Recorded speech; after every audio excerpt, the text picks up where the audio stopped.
All right, so half a day, everyone. Thank you for joining the University of Guam Press for our next creative conversation, Translating Stories for the Screen with Myra Aquino and Carlos Anderson. I would like to introduce myself. My name is Aquino Charglip, and I am the Mañe'lon and Mantitige Fellowship Director. With generous support from the Guam Economic Development Authority, the University of Guam Press supports a community of writers through the Mañe'lon and Mantitige Writers Fellowship.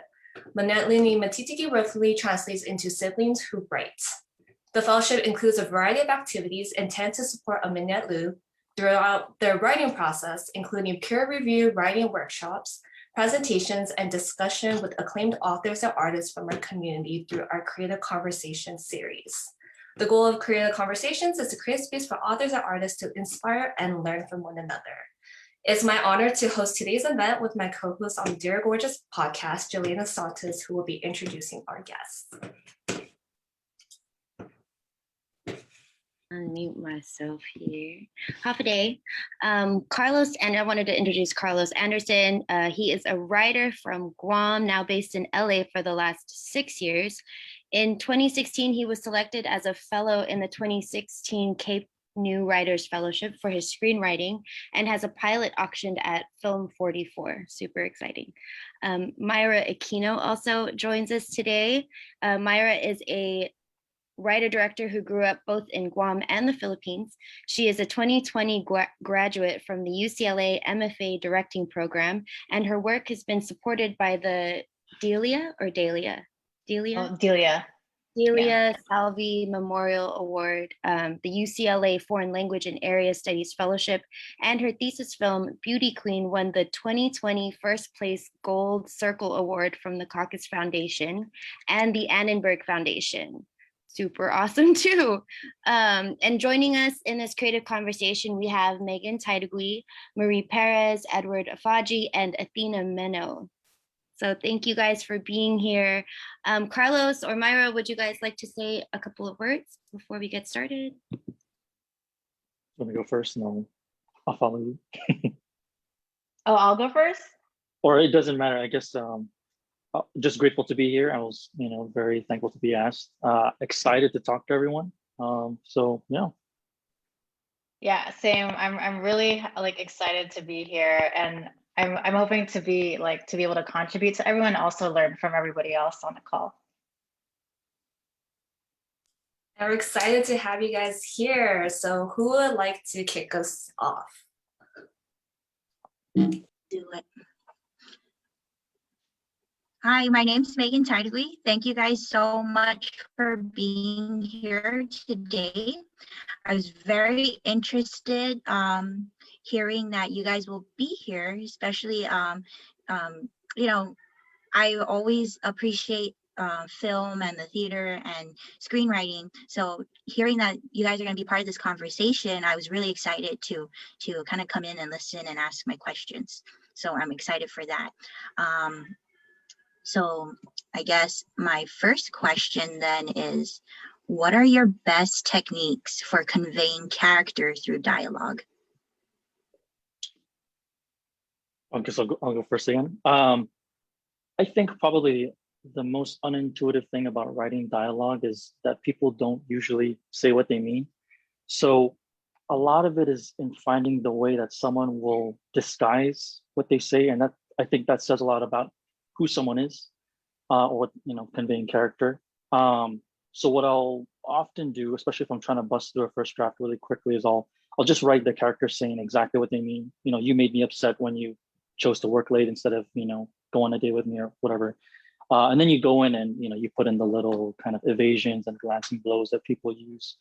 And as long as it's consistent with that character, it can be really fun. And I think it's more effective. Yeah. Yeah, Carlos was really on point. He was gonna say what I was gonna say. Like human beings never say what they actually want to say to each other.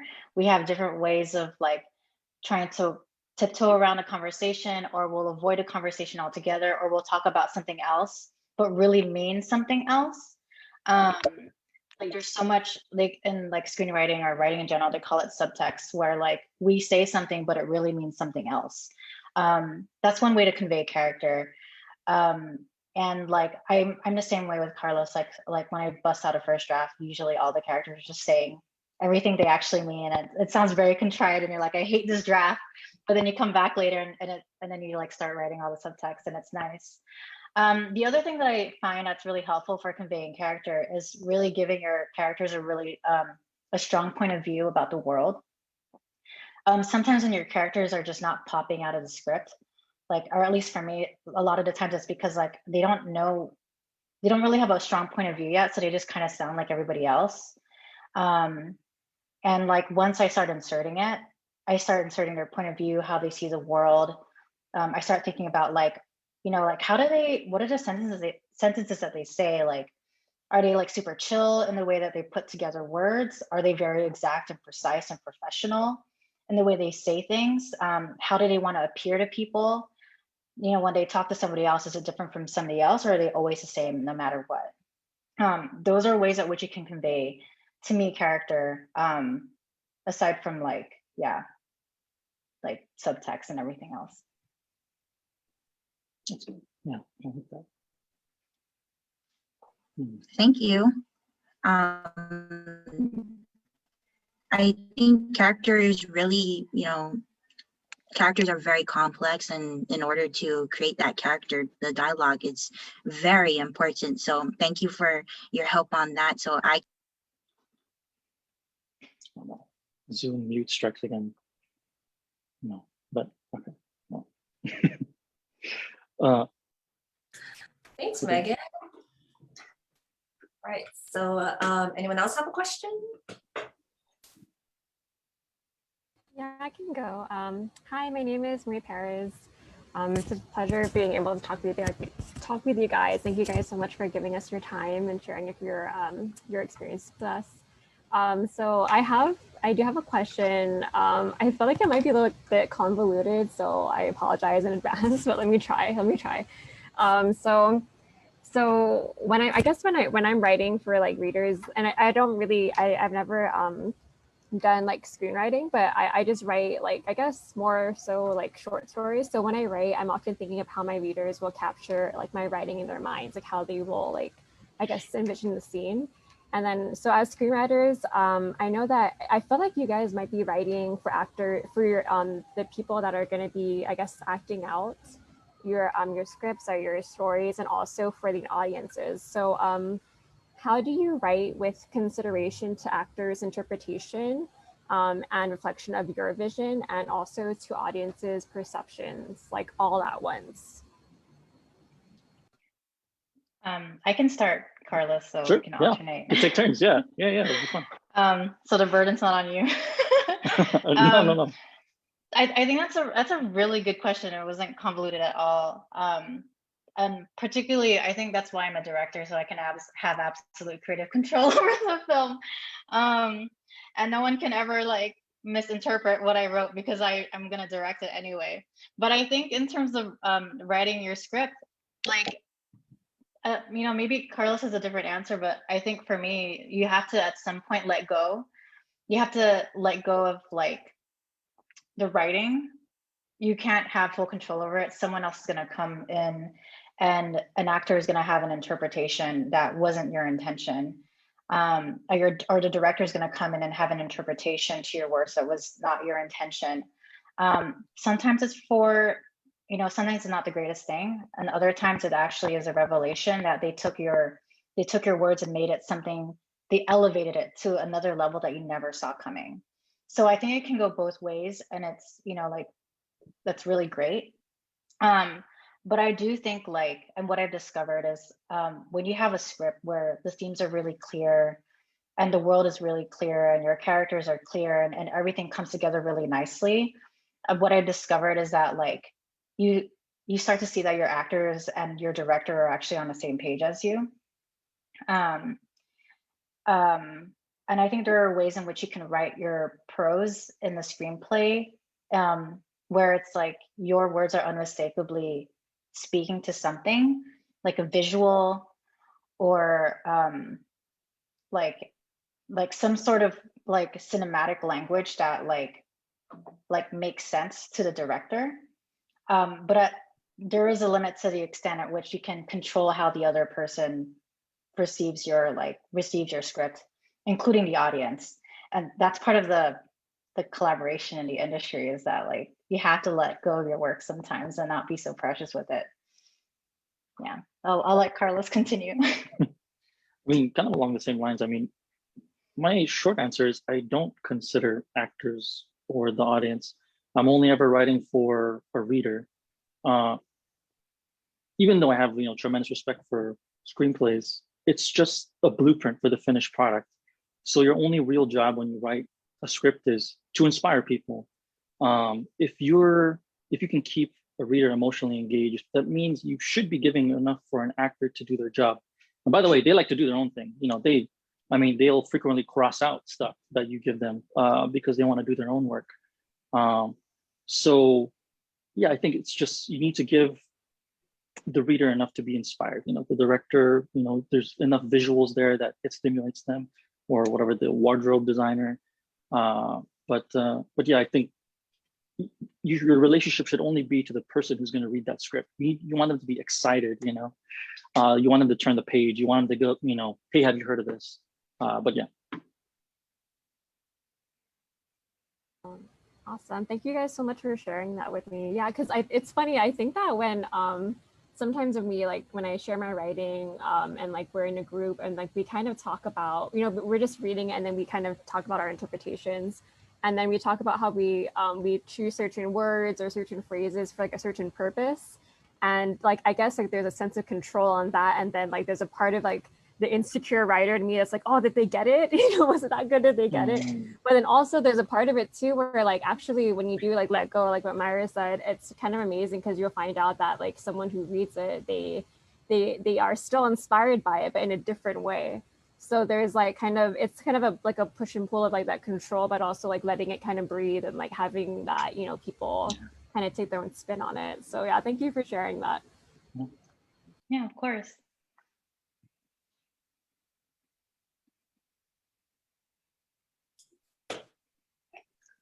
Anyone else have a question?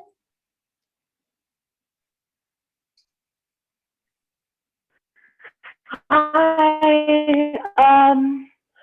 I have two previous people before me have also said thank you. Screenwriting and playwriting are things very close and passionate to me. I've been actually looking to apply for grad schools in screenwriting and playwriting for several years. I've had the benefit of seeing some of my plays on stage and working closely in a class for screenwriting. So just having the opportunity to talk to you both is actually a huge opportunity for me. So thank you guys so much.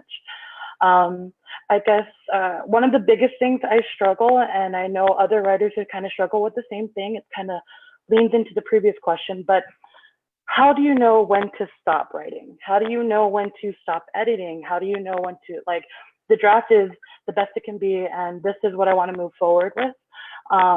Just because I find myself constantly like kind of, I guess, second guessing myself, but always like, oh, I don't know if this is great. I don't know if this is well. Because like I get feedback from people, but it's kind of like, no, but I still feel like it'd be elevated. With the work that I've done in theater, I've had directors, actors, people mentioning to me like, hey, can we change it up this way? Can we do it that way? And I'm like, okay, yeah, cool. If it makes it more dynamic. And then I just go back and I edit. But I guess, yeah, where do you stop? Where is it? This is really important. I really want to keep this, or like, oh, I could switch this a little bit so it works with what you're looking for. That kind of conversation. So were you asking, because I think I heard two kinds of questions. Was it, how do you know as a writer when like, okay, I'm done writing this? Or was it also like when other people get involved? Because sometimes, unfortunately, this is a collaborative art form, so people have opinions, right? So were you also asking, how do you know like when to stand your ground, when to say, oh, all right, I'll change that or I'll keep this? That is a good question, by the way. Yeah. It's a little bit of both, but I think the most important one, I guess, if we were to separate the two, would be when to stop. That for me, that's the hugest issue. Like, oh, I don't know if I want to submit this just yet, you know? Okay. My only gauge is because, and I think this is something good, especially to think of when you're not getting paid to write, because you're doing it on your own time for free. is it should be fun, you know. So I stop when it just stops being interesting, you know, when I think I could do something differently, but it's not. But you know, it's not a pleasure to pick up again. I don't see anything exciting in there, you know. When it feels a little bit dead, then I think, well, I'm done. You know, it might even could be better, but maybe it's just, you know, maybe not at that time. Maybe you have to put it away, or but once it stops being interesting, I mean, I think you should stop. Unless someone's paying you money, then please do it. Yeah. I think when it comes to like work where there's like no real deadline, then like I totally agree. It's like when it stops being fun or interesting, like, you know, like put the pen down, like live life a little bit, come back to your work. Because sometimes when you get a little space, you gain perspective, and then you're able to write again. Because your work will evolve over time. But of course, like if you're on a work schedule, you stop writing once the deadline is up, or you have to start shooting. Or like, I guess for me, it's like, because I also direct the films I make, sometimes I'll change lines on set with my actors and be like, just say this line instead because that didn't land. And then they'll be like, okay. And then you go into editing and then the lines change again because you're moving all your scenes around and you're cutting off dialogue. So it's like the writing never really stops, even when you stop typing in Final Draft. But I would say, yeah, like I think like Carlos has a brilliant answer. It's just like when it's not interesting to you anymore, maybe it's time to put it down. And what I do is like I just work on another creative thing that I'm interested in, and I come back to that later on.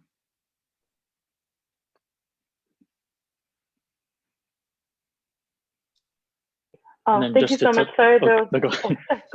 No, sorry. Go on. Because I'm taking notes throughout the whole thing. So hopefully that answered your question. No, I'm just going to touch on the second part of that, which is how to, like, when you're working with people, how do you navigate that?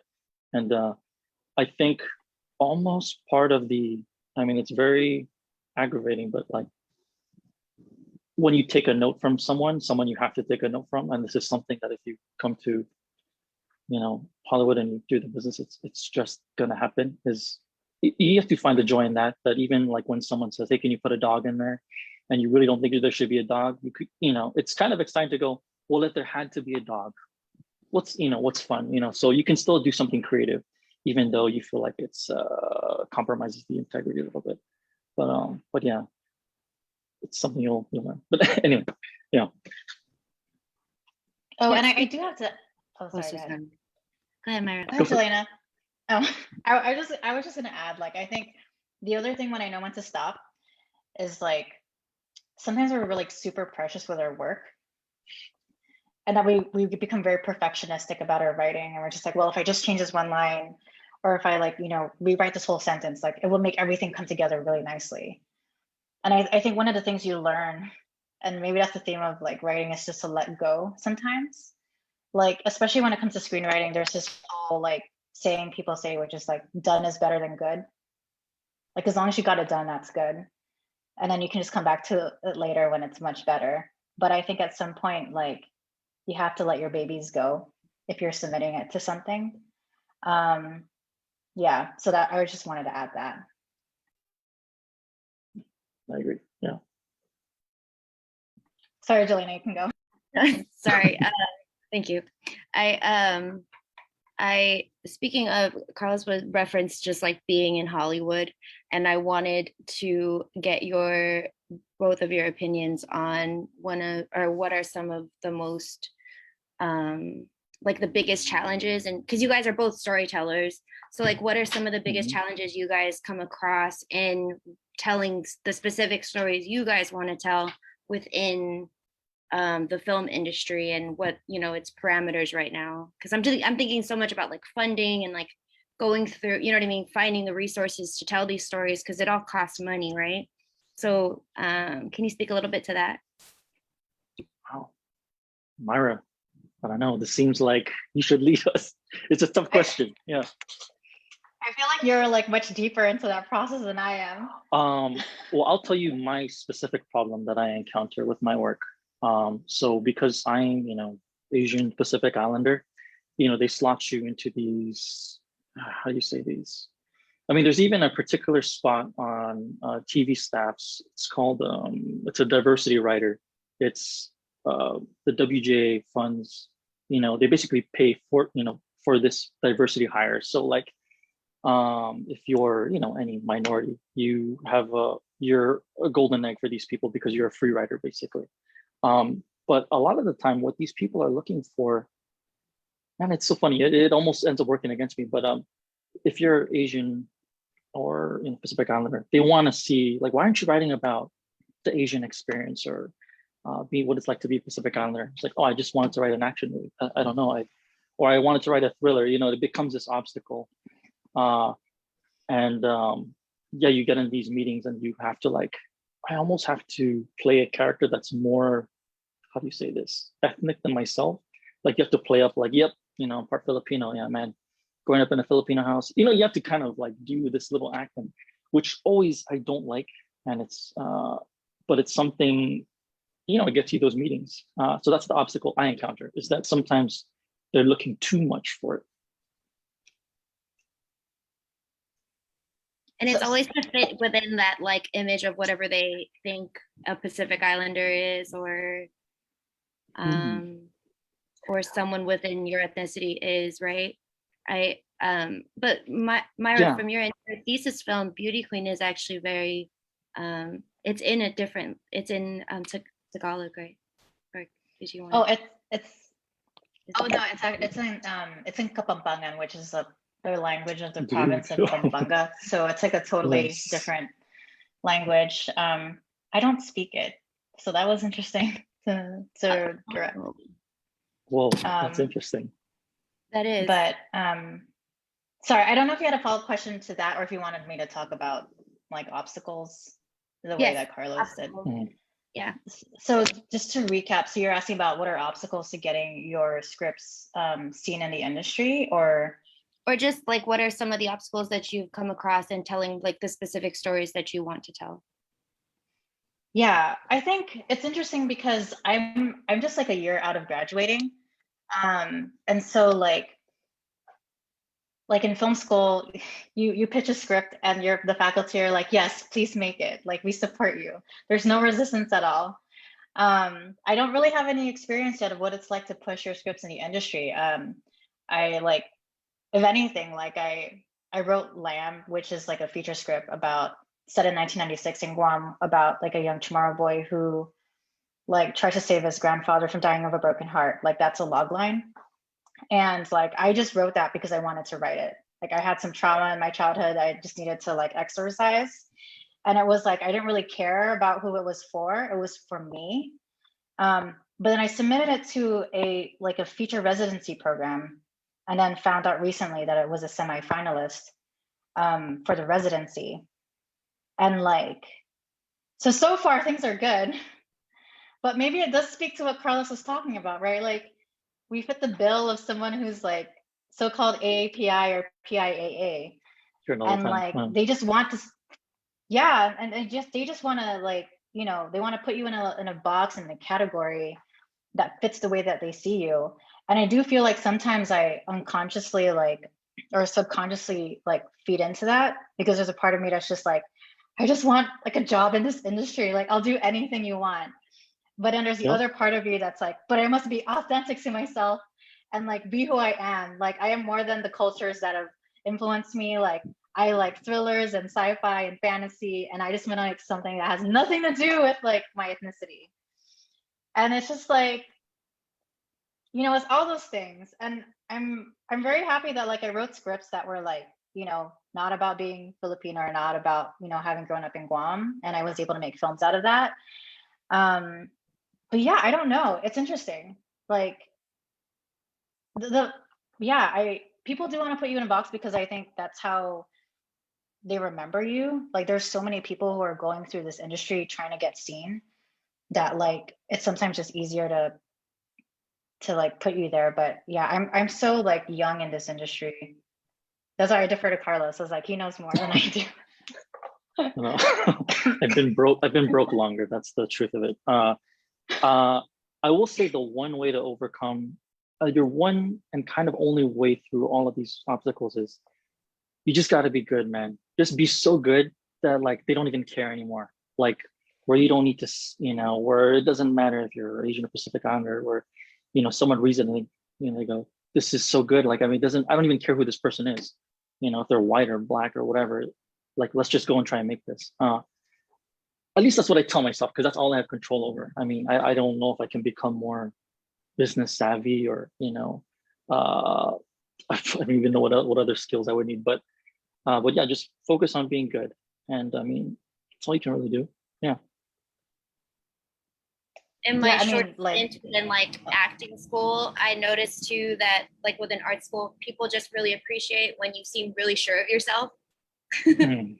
So like that's kind of my definition of good, like be really good, be really sure of yourself, because most people are interested in people who just seem like they have it all figured out. Take it till I'm you working make on it. I'm working on it. Yeah. Well, yeah. There are some actors on this call, by the way, right? There's three actors here. Two? You and then Athena, right? Yeah. So. Oh. Okay. Follow-up questions. Eddie had a question too. Go for it. Hi, everyone. I just wanted to say that I really wanted to get on this call because after reading you guys' bios, I was just so inspired that like people from here are successful out there, and it's given me so much like motivation to pursue like writing and then screenwriting too. And I'm just really grateful grateful for both of your time and then just being here. Yeah.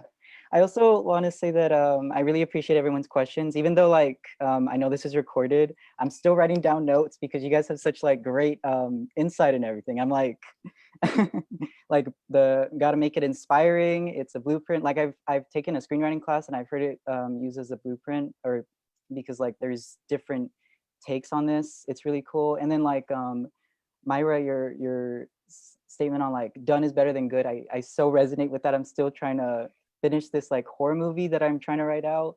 And I'm really just like, it's so hard to be finished with it. But yeah, I'm just so many like, I'm so sorry.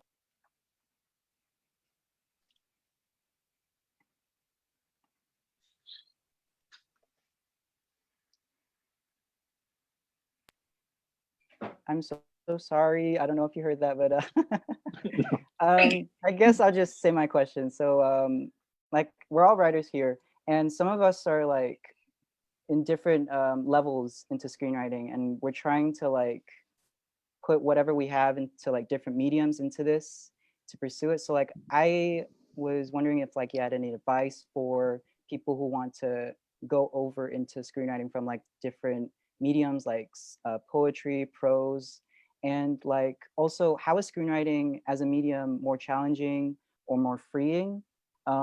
Like to you, like what are the levels of I guess the opportunities or the potential there and compared to other mediums? Thank you. Do we jump in? I guess you can go for it. Oh yeah. go. No, go okay, I'll just go. It's a really cool question. Because like I never really saw myself as a screenwriter growing up. I actually wanted to be a novelist, and a short story writer. And I was actually doing my thesis in undergrad on like writing a set of 4 like interconnected short stories. And then I was telling my professor, like, yeah, I can just see the visuals in my head, and like I just write it down and describe what people are saying and what I'm hearing. And he was like, have you thought about writing a screenplay instead? Because it sounds like you're just writing a movie. And I was like, what's a screenplay? And at the time I was so naive. I was just like, novel writing's better because prose is number 1. Like, who cares about the film? But then like I was so naive. But then like I started to like explore like film and cinema, and then I realized like, wow, like I think I fell in love with directing first, and then recognized that I actually have to write scripts to direct it. And I think I was put off first because like I really respect like the like writing as a form, words on paper that are being read by your audience. And like I just felt like I had more control like in describing things to my audience and having them actually get what I'm trying to say, versus when you're directing a film or making a film, like you have less control over that. Especially if you're not good in directing, which, you know, I have those moments sometimes. But like, I think what I've appreciated about screenwriting, or like you were asking about how did you transition, or what are differences? Is that what you were asking? Like, I think Carlos alluded to this earlier, but it's less about prose, and it's more about creating a blueprint and saying something as succinctly as you can while getting the tone across. You can't be like, a lot of early notes I got when I was writing my first scripts was that like, oh, Myra, there's too much description here. Or like, you use way too many adverbs. Like, you need to cut that down because like the director does not need to see that. That's all gonna be cinema. Or like, you don't need to put what this character is thinking because that can't be seen on screen. So there is just all these things that change because it's like, you have like screenwriting at the end of the day is going to be a visual, both a visual and a sound thing.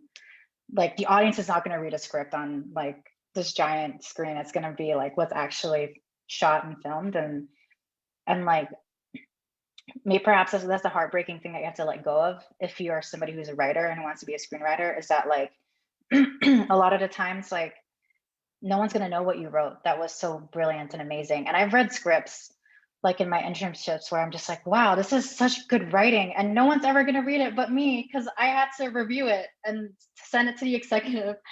And like, it's such a shame because a lot of these people are great writers. They don't get seen because at the end of the day, cinema is number one. So I wanted to say that. I'll give Carlos the floor. No, I mean, I totally agree with that. I always think of, because screenwriting is so much an art of just concision and compression. So like I always think of it, it's like a perfectly honed blade. So it should cut straight through something, which is basically, you know, you don't want the reader to stop turning the page. And every little extra description that doesn't need to be there, every extra dialogue, unnecessary subplot, like that's the blade getting duller. And that's the reader going, I don't know if I should turn to the next page.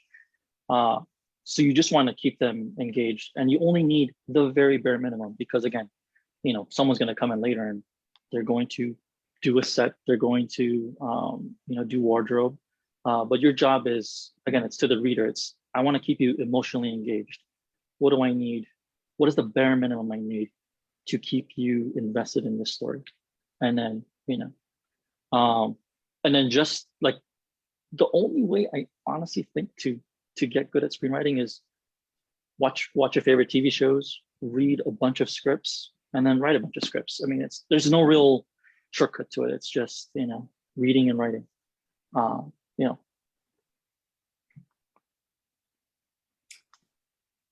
I kind of have a question. Yeah.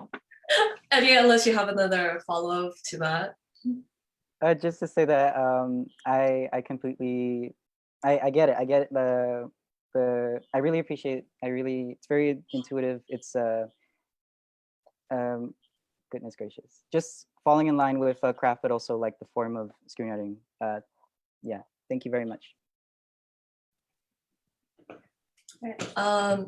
So my question was there a specific moment that made you both think like, I'm gonna do this and take that leap of faith, you know?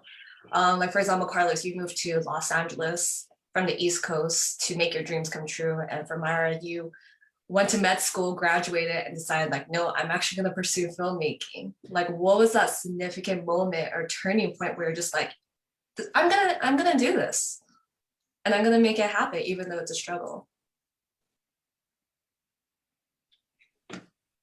Sorry. I mean, no, it's a really good question. That's why I'm thinking, you know, it's stumping me a little bit. It's, you know, I think it's just, I woke up one day and I realized like, I just, you know, you see the next day, you see the next week, and you're like, this is not the life I wanted. And it's, I had no plan B. I mean, I only had planning, which was be a screenwriter. And I say this to people sometimes, I wouldn't recommend doing what I did, but sometimes you have to jump out of the airplane before you have a parachute. Because if you don't go, you know, if you take too much time trying to find a safe way, you might never take the leap. So for me, I moved without knowing anyone in LA, and I just lived out of my car for a year. I mean, it's dumb. I would laugh at anyone who pitched that to me, but that's what I did because I just had to get here. I knew I couldn't stay there, and I had to get here. So, but I don't. As far as a turning point, it's just I don't know. I had kind of a bad hangover that day. That might have helped. But Sorry, Carlos, are you finished or? No, yes. Go for it. Yeah, I feel like there were like, it's funny because like we all like to think about the turning point or like the one thing that broke the straw that broke the camel's back. But I feel like it was like multiple straws that broke the camel's back over time until like I reached rock bottom and I was like, I have nothing else to give. I guess I'm just gonna do this other thing because I don't know what else I like I can't imagine doing life without this. But I think like the big turning point for me, if I had to choose one, I was already 1 year into med school and I had like a 6-week break in between my first and second year. And I was like, okay, I'm gonna go hang out with my sister in San Francisco and just stay with her for that time. And like, I basically signed up for classes at San Francisco State and I took a couple classes on film. And I sat in those classes, I watched films from like different countries and like different eras. And I just like kept falling more and more deeply in love with film to the point where like by the end, I was just, my soul, which had been so like depleted that from that whole year was immediately filled up, in those weeks. And I just felt like I was so much myself. I just felt so nourished. I was just so happy that it just came to this point where I was just like, am I going to be a doctor for the rest of my life and deny myself like this, like all of this? And I really had to question myself. And I think that was really the turning point where like, I realized like, I need to do film. I still graduated, though I stayed for 3 more years because it was much harder to leave. But yeah, that was the turning point for me. Thank you for sharing, guys. Did anyone else have a question that they'd like to ask? Can I ask a quick question? I guess because because you guys are at least one of you, from what you said, is going to school. Presently, back to what I was saying about trying to apply for grad schools, especially in like playwriting and screenwriting, what pointer would you give to individuals wanting to apply for that, having the confidence for that kind of stuff? I have an interesting take on this, but you can go first. Oh, I should go first? Oh, so what advice would I give to people who want to apply to film school? And you want to do screenwriting, right? Mixture of screenwriting, playwriting, yeah. Oh, playwright. Okay, yeah. I think the advice I would give is to be really clear that you want to actually, you want this to actually be a part of your journey. Because I think some people use film school or like grad school as a way to fill in a void because they don't know what else they want to do. And they use it as a way to soul search. Like they think that I'm going to get the answers I want out of grad school if I do this, versus like having really clear career goals where like I want to be a better writer, I want to write character better, I want to write dialogue better. Like by the time I finish school, I want to be on my way to like gaining some traction in this industry and being able to like share my scripts with people. I think you need to be really clear because I think academia is not for everybody. There are people who thrive within the film school setting or the academia setting. And then there are people who do so much better when they're outside of it. So it just really depends on your personality and what you want to do. But if you are sure you want to apply, my biggest suggestion is to really think about the stories you want to tell. Because something I've noticed is that some people come into film school, whether you're a director or a screenwriter, and you probably have like 1 or 2 really good stories you want to tell. But you also have to recognize you're probably going to be writing a story every quarter, or 2, like a script, like 1 to 2 scripts, sometimes even 3 scripts every quarter, depending on how much you can churn out. And I think some people burn out because they run out of ideas. They run out of things to say. And you kind of want to like just be ready to just like, once someone shoots the gun, you're ready to write the next thing. So I would say like that would be my best advice, because then you'll get the most out of you'll get the most out of grad school. And grad school is a financial commitment, so you kind of want to make the most of it. My advice would be don't go. That, I mean, to learn how to write, I think having structure helps a lot of people. And I think maybe the best thing that comes out of those is connections. Your classmates will be, important people to network with later. But if you just want to become a good writer, you don't need any of that. I mean, the fastest track, honestly, is come to LA, write a lot, become a PA somewhere, start talking to people, make those connections while you're, creating a portfolio for yourself. But I mean, you don't need to. I know. There is some kind of safety in going to school, because when you get in, you feel like, I am good enough, And then when you're there, you feel, how do you call this? Like you're in a protective environment, the world's not scary yet. They pump you up, right? You're like, yeah, you're great. You'll make it out there. And it's very hard. So I feel like you can just bypass all of that and just write on your own time. As long as you have a community you can show your work to and get feedback, I mean, you can become a good writer. I mean, I was a philosophy major. I mean, I wrote screenplays in my spare time. So, yeah. Thank you guys so much. That was really great. Thank you. You're welcome. I have a question for Myra. Knowing that you were in med school, and now that you transitioned into this film industry, would you write like a med story for like Guam? Like how we have what is it, like Chicago Med, or we have like what's that famous one? I can't. Grey's Anatomy. Grey's Anatomy. Grey's Anatomy. Yeah, Grey's Anatomy.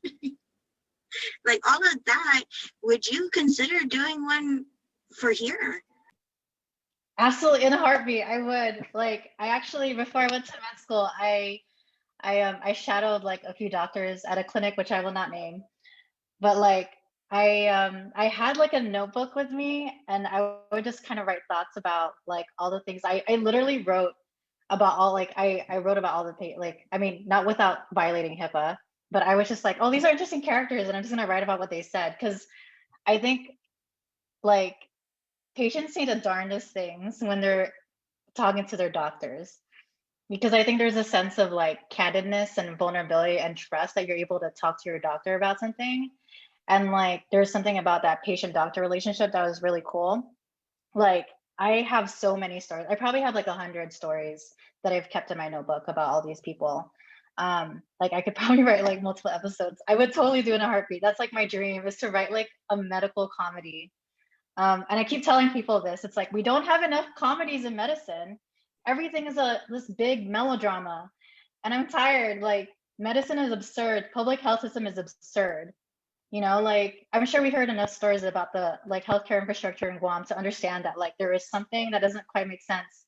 And sometimes you just have to laugh at it.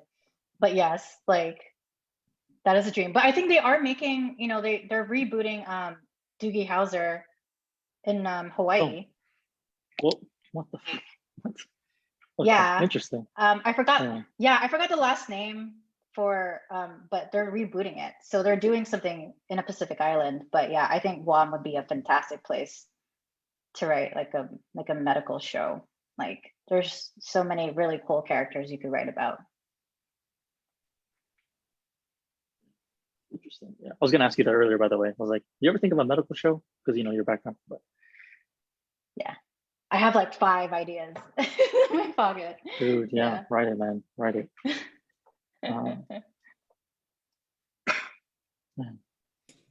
Anyone else have a question? Or did you guys have any questions for our fellows here? Sure. Yeah. What is your end goal in writing? Where do you want to be? I know Athena was saying, so eventually she wants to write plays or screenplays. How about for everyone else? What is your end goal? What do you want to achieve? That's a good question. That's a deep question. Are you doing it as a hobby, or do you wanna sell something, you know?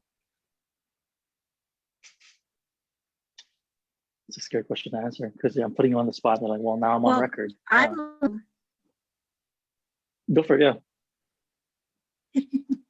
to publish, but Publish, more okay. so in a sense, publish literature for my students to view themselves in the book and actually connect more and have a higher literacy rate if they could view themselves and connect more truly to a book than to other things that they kind of have no idea about, and to explore that they're valid and their stories are valid, their experiences are valid, and everybody around the world, you know, could see that as well.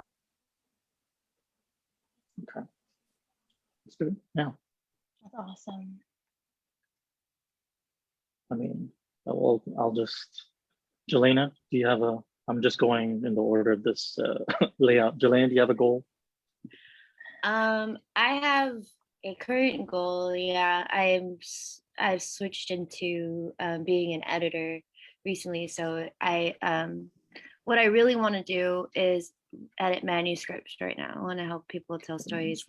But you know, I do have a background in film, and I have a huge love for the medium and how I mean, I think in a way, a book has its way of like sort of taking over all of your senses when you're reading like a really well written book. But like, there's just something about going in and watching um, a movie or a sitcom or a show, and how it sort of just like takes you in so many different ways and has the ability to completely change your view on something. And I do feel like it's more widely accepted to like just walk into a movie theater and watch something as opposed to picking up and reading a book. So yeah, so I guess, I don't know, sorry, that was kind of a all over the place answer, but that's my current goal is I want to edit editing manuscripts. Cool. Yeah. Oh, that's awesome. Isn't the worst thing when someone recommends you a book, like, hey, you should read this book, this 500-page book, and you're like, oh, great. Yeah. Kind of have to like just see who's the type to do that, because I'm definitely someone who will just pick up a book and be like, oh, I like just not be able to put it down. So yeah. Yeah. Anybody else have goals? Aquino. What's your end goal? What do you want to achieve that you're like, okay, I did it, like artistically, you're like, I feel good? Oh man, I share this with my writing group, but I've been working on this collection's short stories about intimate conversations that you have with people at 3 a.m. I feel like 3 a.m. is such a vulnerable hour to really understand someone, all their human forms, and just kind of like finishing that story, but also having these conversations with people to better understand myself and better understand like humanity. Yeah, so I think one of my end goal would be to finish projects. And I think this is why I admire everyone here, is that everyone was able to like finish their manuscripts from point A to point B. So I think it would be to finish and then work towards publishing that collection. Yeah. Awesome. So Marie, what's your end Oh, goal? we're doing everyone. Yeah, no one's escaping this. Yeah. Wow. Okay. So I don't even think I told my writing group this, but I think ever since I was actually a kid, I always wanted to write like children's storybooks. Like, I don't know, I kind of like, growing up, I think, especially when like, my family and I were kind of going through like sad times or hard times, storybooks were just like things that really, it just, I mean, I'm sure everyone can kind of relate, like you kind of can escape into like this other world, I mean, me myself, I was like a huge Harry Potter nerd, super into Harry Potter. But my older sister was actually really into books like The Giving Tree, like those kind of stories. So I've always been interested in like writing that. And I think that's eventually what I want to get into. But interestingly enough, like as I'm trying to, write that stuff, I kind of, I've kind of become more interested in like just right now, like kind of writing. I don't really know how else to say it. I guess like trauma writing, because I just went like just from like personal experiences that I'm kind of seeing writing as more of like kind of exercising that trauma like right now. And then for me, I feel like once I do that, not that it's a goal, like I'm trying to force myself to do that, but I feel like once I can do that for myself, then I can probably move on to my end goal of like writing those stories that I wanted to write when I was a kid. So just very simple. I don't mean, I don't know if it's gonna ever be published, but if I could just write a cute little story that I can share with like my grandkids or like my nephews, then that would just be pretty sweet. I like it. Yeah. All right. That's awesome. Edward, you're next in my my mosaic thing. What do you got? Okay. Oh my gosh, I want to be Stephen King. I want to write book after book after book for like the rest of my life. If I had time, I'd love that. I'd love to. I'm a Bihu and I'm still writing books. I'd love that. That's the life for me.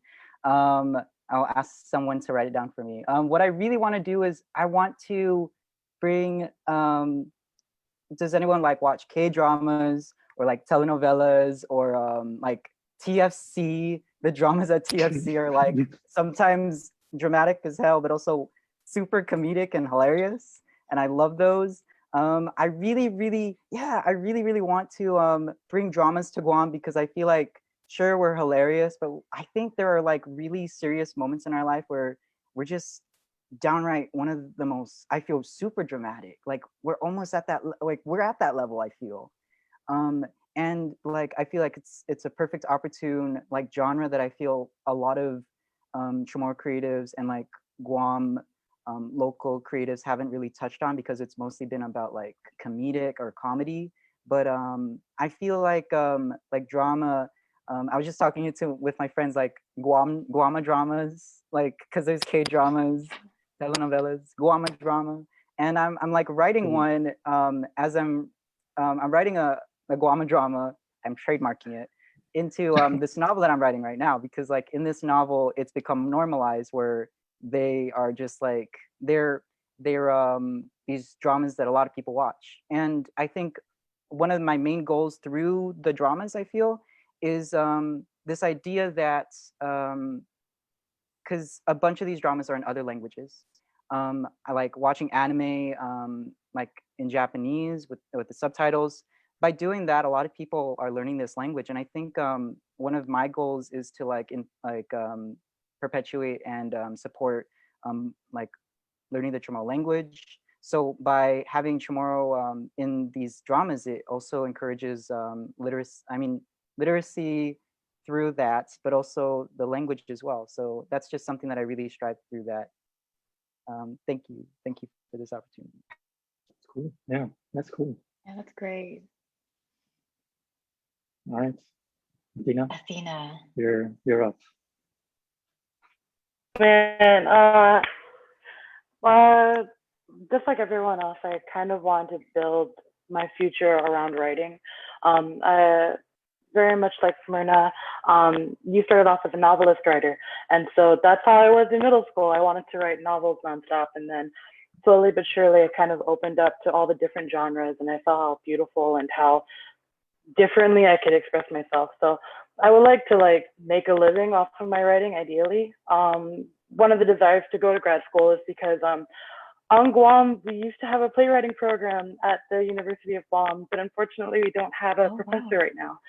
So one of the things I wanted to do is to pursue my master's in playwriting and come back to Guam and teach it to inspire other writers to kind of like, especially because we have so much talent here, but to kind of like embrace that part of writing and see that there's different alternatives and hear it from like, I guess someone who's local who did it and that they could do it too, you know.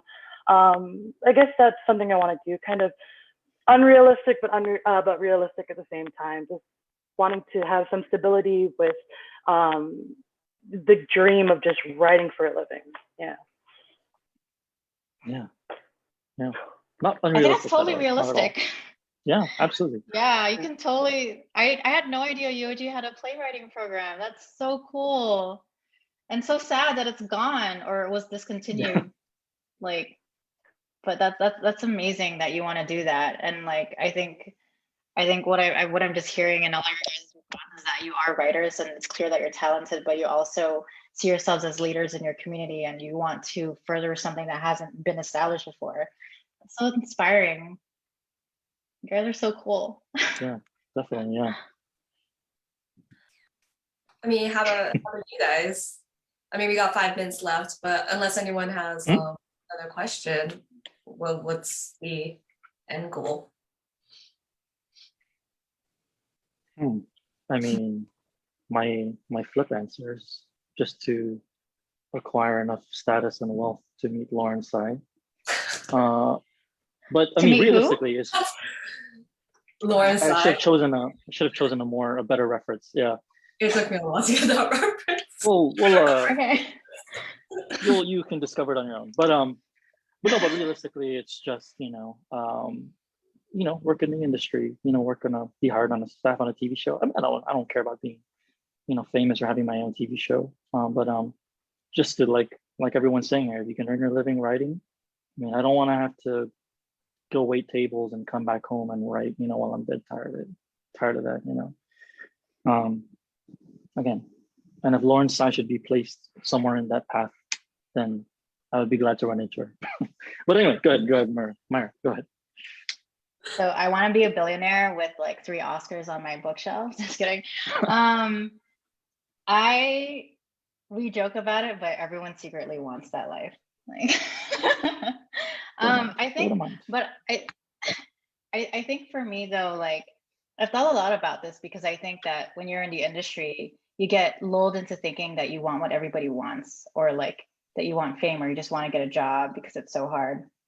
But I think for me, like the end goal is to really I think for me, like if I were to be really frank, I just want to be able to bring a voice to like underrepresented communities. I've always been very community driven as a person in general. I really think that it's important to like bring representation of people who aren't often represented in films. And I think having grown up in Guam in the Philippines, I'm always just hyper aware that like I'm not seeing people that grew up in the films that I'm watching. And it's such a shame, because I just feel like these communities were so rich and so vivid and so full of characters that like the world misses out on those stories, and they miss out on all the insight that these people can share. And so I hope to be a vessel for that, as a writer, and as a screenwriter, and as a filmmaker. And I also just I just want to grow through my craft, and make friends, and have have deeper relationships with my family, and continue to undo trauma that happened in my childhood, and just be a good person. And I think at the end of the day, like I went into filmmaking because I'm really curious about people, and I just want to feel more and more connected to the world. Every day I'm just always wondering about like, what can I be curious about today, or like who can I connect with that can teach me something that I don't know. And I just hope that it'll help me, like in the days that life gets really hard, I can just remember that and feel like, oh, this is why I'm here. So, and this is like great, because this conversation's reminding me of that. So thank you. Yeah. Thank you too. So this about wraps up our creative conversation for today. Carlos, Myra, thank you for joining us. Our writers here, everyone who's watching the stream on Facebook. If you haven't done so yet, you can follow us on Instagram, Facebook, and Twitter at UOG Press. If you have any questions, you're more than welcome to message us at uogpress@triton.uog.edu. So it was a pleasure having you, and we hope to have another conversation real soon. And yes, everyone tuning in, have a great Friday. All right. Bye. Awesome. Thanks. So much fun. Thank Yeah. you.